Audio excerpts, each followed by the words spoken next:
sometime I would expect this coming summer, once the ground dries up, they'll dig up the current grave marker and install a new one with his name on it. A young lieutenant, 22-year-old Lieutenant John Francis Maloney. He joined the infantry unit in February 1917, wound up joining the 21st Battalion as a replacement officer, a young lieutenant, and in November the same year was killed.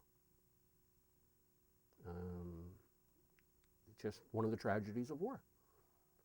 And I really felt that it was important that his grave be properly marked, identified, as a tribute.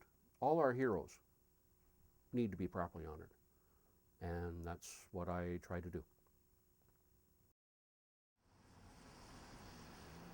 It all started so a few years ago. I became webmaster for a website to honor the 21st Battalion from the First World War.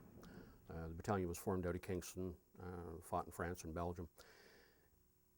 My grandfather was a part of that battalion, and I thought it'd be, a tribute to them, to post pictures on the website or on the web to honor these heroes. And as part of that, there's a chap who's a member of the Canadian Forces, was posted to Belgium, and he offered to take several weekends and travel the cemeteries, France and Belgium, and take some photos for me for the website. He came across one in the White House Cemetery in Belgium of an officer, unknown officer of the 21st Battalion, is the way the grave was identified. And he sent it along to me, and he said, I don't know if you really want this for the website or not. It doesn't have a name on it. But he said, we should be able to figure out who it is. So I started going through my own research, previous research, into the history of the battalion. And it took me about 10 minutes to satisfy myself that this was a young lieutenant by the name of John Francis Maloney. So I ordered his service file from Archives Canada, and did some additional research. When the file came back, there was a description of the day he was killed. He was in a working party of 200 men, supervising this working party, and they were moving from one spot to another, and the shell landed directly on the road, artillery shell, and tore him apart, killed him instantly, and killed half a dozen others and wounded several men from the working party. A burial party came along a couple of days later. They couldn't identify him because there was no identification other than his uniform. So they buried him and recorded it as an unknown officer. About a month and a half ago, I got word back from Veterans Affairs that they had approved and came to the same conclusions that I had come to. And they've sent the entire package now to Commonwealth War Graves Commission in Europe for action to have the grave marker changed. At some point this summer, the Canadian military will hold what they call a rededication ceremony when this grave marker is officially recognized. From my understanding, they would like to find a family member, but at this point I don't know of any. I haven't been able to locate any family members. I'm still working on that. I would like to go to Belgium for that ceremony, but unfortunately, Veterans Affairs won't pay. I'm retired. I can't afford.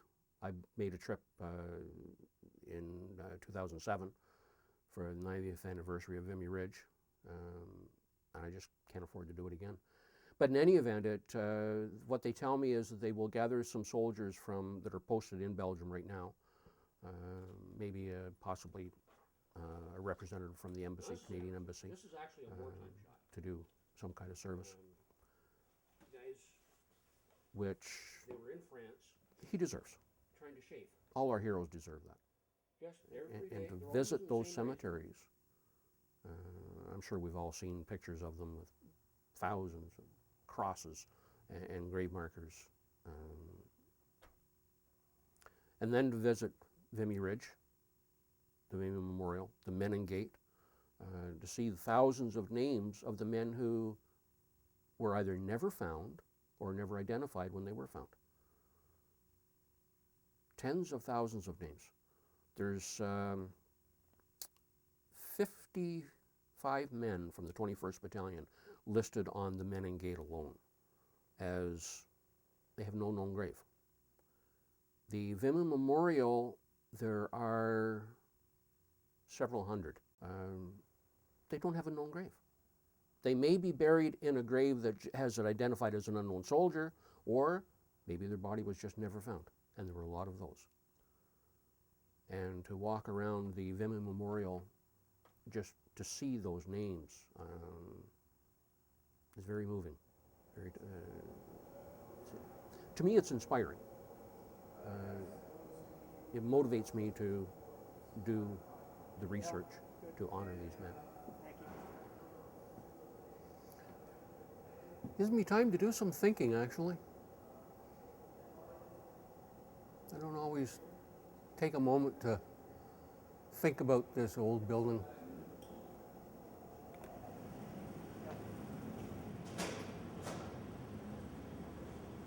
I spend a lot of time at it, but the way I look at it, it's the least I can do to honor their memory.